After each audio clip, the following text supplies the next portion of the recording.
Murr, we're ready to start an interview. I'm so sorry. Okay, hold. Cut to camera 2. I'm sorry. I overnight sometimes. Son of a mother.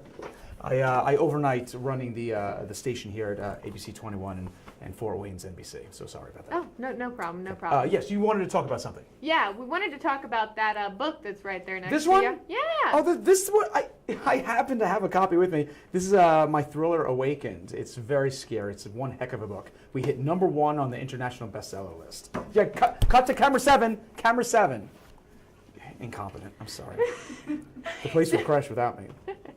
So why a thriller?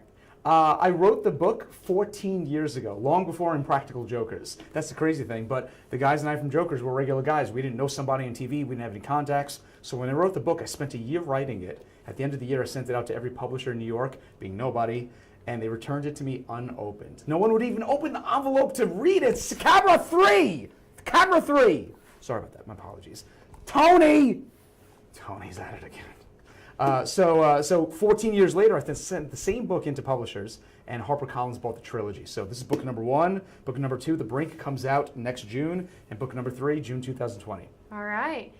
So we got to the question about Fort Wayne, and I mean, you visited Fort Wayne before. Why do you choose Fort Wayne? We started our tour here like 6 years ago. No joke. This is one of the first cities we ever played. Back when I think we played a place called Snickers here in town. I'm going back 6-7 years. It was one of our first shows, the first weekend of touring.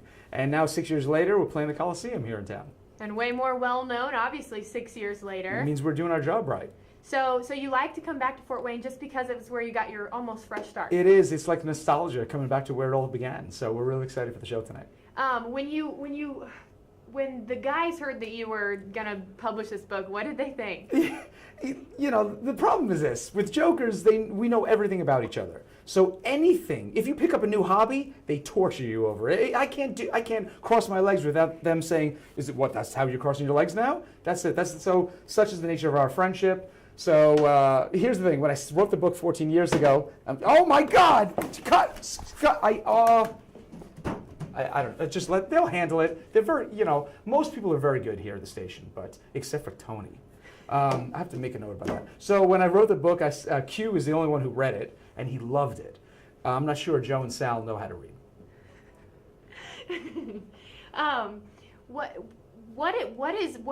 What is the selling point about this book? That if someone's like, should I buy this book? This Impractical Joker has this murder thriller. Mystery book, this thriller book. Is it gonna be worth my time? I'll tell you what, it is the best summer beach reading, even though it's like November, you'll ever read in your life. It reads super quick and fun. It's scary as hell. And the cool thing is, I'll tell you what it's about. In the near future, New York City builds like this new subway line called the Z Train. And underneath the East River, they build this gorgeous underwater visitors pavilion. It's like the hub where all the trains meet. The inaugural run of the train. On the train is the mayor's wife, 100 lucky New Yorkers. In the pavilion is the mayor, the president, press covering the event. When the train rolls into the pavilion, all the passengers, including the mayor's wife, are missing. The car has like a bloodied crimson handprint on the wall, and the windows are shattered outward. And what you come to learn in Awakened is that what's secretly going on underneath New York City is far more terrifying than anything you could ever imagine. It is the best read you'll have in a long, long time. All right. Can you think of anything? Is there anything I didn't ask you that you think people should know? Come to the show tonight. We're at the Coliseum. It's going to be so much fun. I don't know if there's still tickets, but you can go on to, they have these computers now that connect to other ones, and they'll tell you if there's tickets. It's very easy. What's going to happen at the show tonight? It's so much fun. It's like spending a night with your 4 best friends from like you grew up with. It's a stand-up comedy show, all four of us on stage. There's a giant screen behind us where we shot hidden camera challenges just for the live show you can't see anywhere else.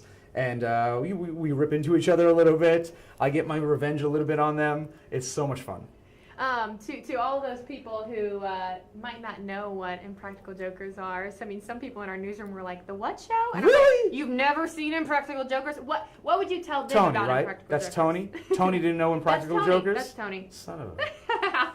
What would you say to those people who don't know what you guys are or what you do? I'll tell you what it really is to me. Impractical Jokers is like a throwback to the time before everybody was at each other's throats, when you wanted to come home from work and have some good old-fashioned laughs. That is what Jokers is. It's like a buddy comedy in disguise. It's a hidden camera show where the joke is on us instead of on the public, and it is the most fun you'll ever have from watching a TV show.